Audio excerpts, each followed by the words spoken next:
This happened to me about 8 years ago. I lived in a large suburb that was very safe.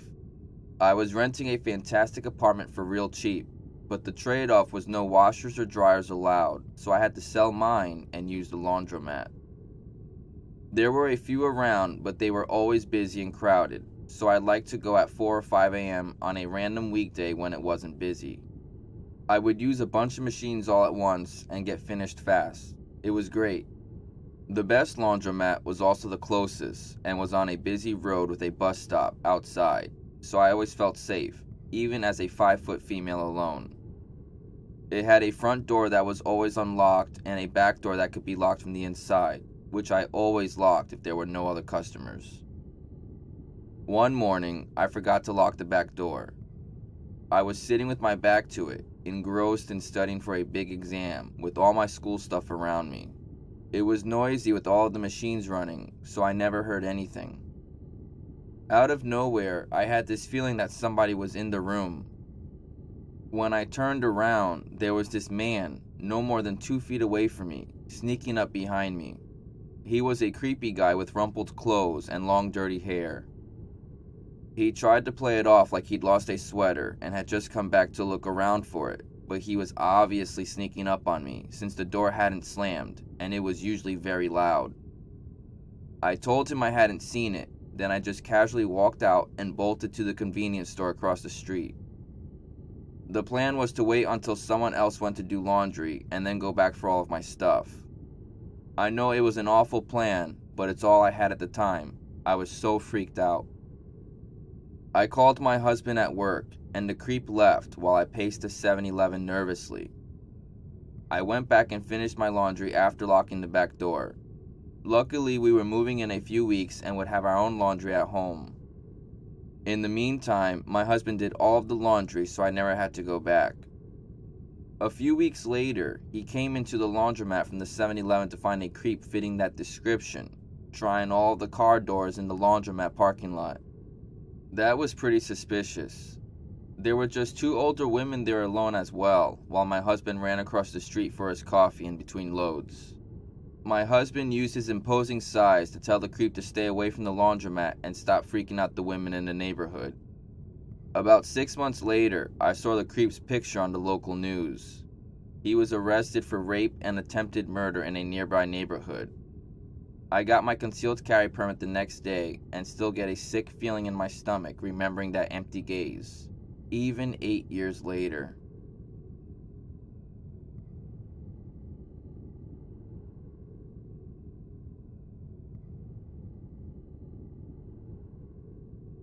This happened last July, while me and my boyfriend's family were on vacation in Carolina Beach, North Carolina. Every year my boyfriend's family rents a pretty nice beach house for a week around July and takes a vacation. This was my first year being invited. It's beautiful, a lovely beach color, 4 bedrooms, and only a block off the beach. I'm not sure how to explain this, but I'm pretty sure there's a term for this word. But the house is on what seems like stilts, and you can park your car underneath the house. It's exposed and completely open below the house, so it's not a garage. We parked our car down there. There was a table for hanging out, the laundry room, and also a private enclosed outdoor shower down there as well. The house had 2 upstairs porches, just a walk up the steps from the car to get to the porch and doors into the beach house. Now, directly across our beach house is a little mom and pop restaurant. To the left is a gas station, and to the right is a 24/7 laundromat. The main porch is facing the restaurant. You can see all these places from underneath the house and the porch. It's pretty open. This is normally a pretty quiet, tourist town, and the family has been coming here for years and has never had an issue before. It was our next to last day on vacation, and the landlord of the house has always been good to the family, so we washed all the bed sheets for him, including a heavy down comforter that needs to go to the laundromat instead of our washer and dryer.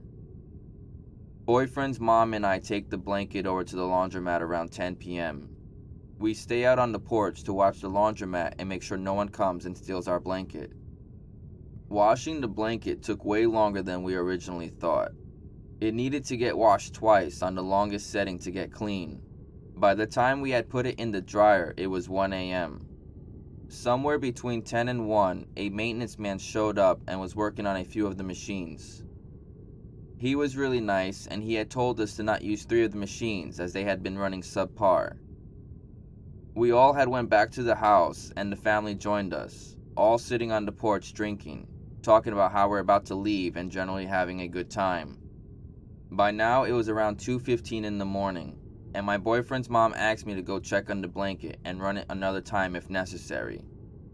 I had a bad feeling for some reason and asked if my boyfriend's dad could do it. My boyfriend's dad is a pretty huge guy and is scary as hell if you don't know him.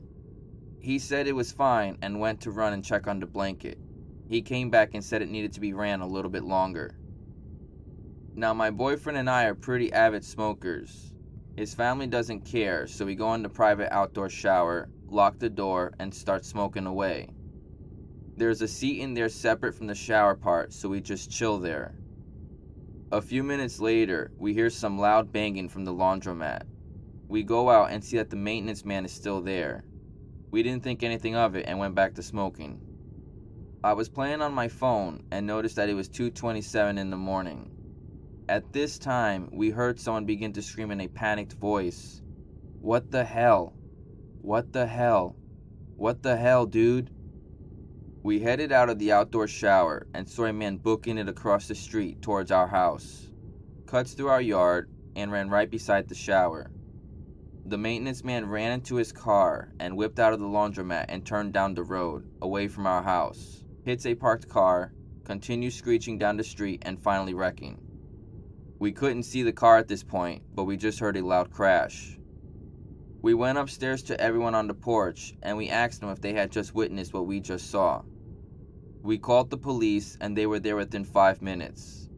One cop went down the road to the accident.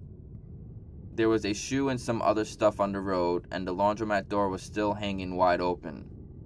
The police taped everything off, and us being so close, we heard them radio that there was blood everywhere and that they needed to call others.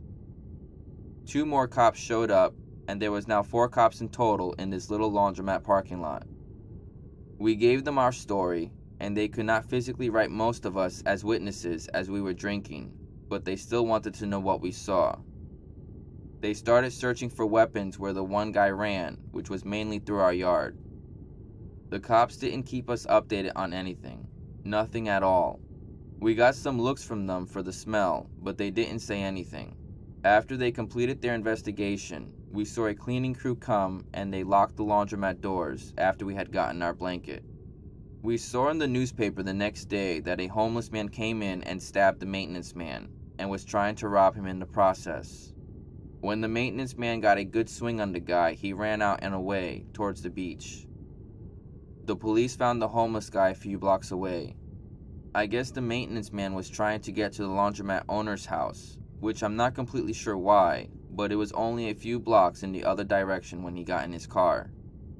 The maintenance man got taken to the hospital and was okay. The homeless man obviously got taken to prison. I'm really glad that I asked my boyfriend's dad to go check on the blanket, because I just missed being in the laundromat during this whole ordeal by less than 20 minutes. After all the commotion was gone, we smoked a bit more and had a few stiff drinks, then locked the doors and went to bed. Nothing else happened for the rest of our vacation.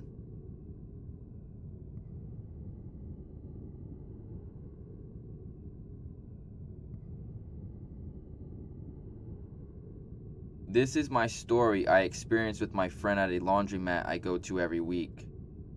Just a little bit of background information. I'm a 17-year-old Caucasian female. I work with my mom at a local newspaper business, and she happens to be one of the 4 bosses. So needless to say, in this part of town, everyone knows my mom and I. We work in the delivery part, and we start about 12 a.m. to start delivering. After I'm done, I head back to our home and pack up our laundry. It's a family of 7, so we have 7 baskets worth of clothes.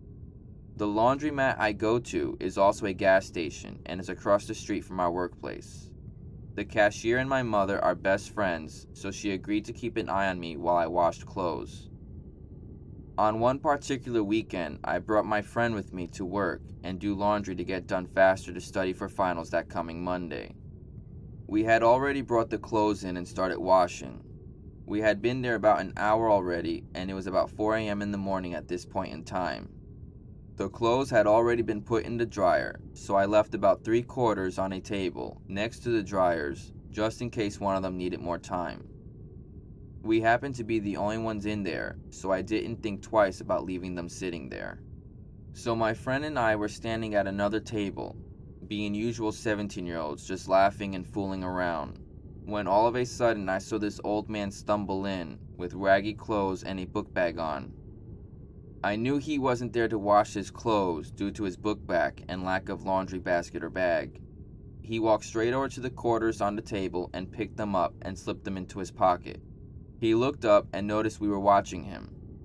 He pulled it out of his pocket and looked down at his old, wrinkled hand and just said, "Oh," with sadness in his eyes. He then grabbed my hand and dropped them in it.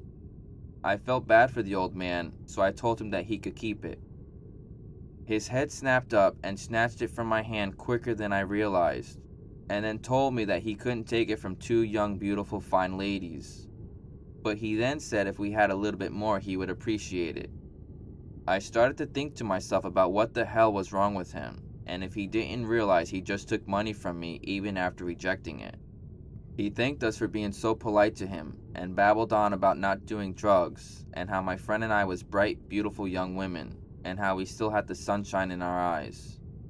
Then he proceeded to call us hot, attractive, and beautiful, but crossed the line when he said that he was 55 physically, but 18 at heart, if we knew what he meant. Then at one point, he said I would look good pregnant or with a baby. This is when I had enough. I excused myself and walked in the gas station. I felt bad for leaving my friend with him, but I had to get help. So I practically ran in there and got Stacy, the cashier. I described him to her, and she said that he was banned from the property for beating his ex-wife in the parking lot a few months back. She came storming in the room, and when he saw her coming, he hauled ass out of there. He then walked across the street to my work and started harassing my mom and asked her for a job application. He then asked for money and if he could sleep in her office. My mom politely refused and asked him to leave. He then started yelling and getting up in my mom's face, saying that she was an inconsiderate woman and he would kill her. My mother's a pretty bold woman, so she didn't put up with that, kicked him out, and called the cops. I am so glad that me and my friend turned out to be okay, but that is still one of the creepiest things that has ever happened to me.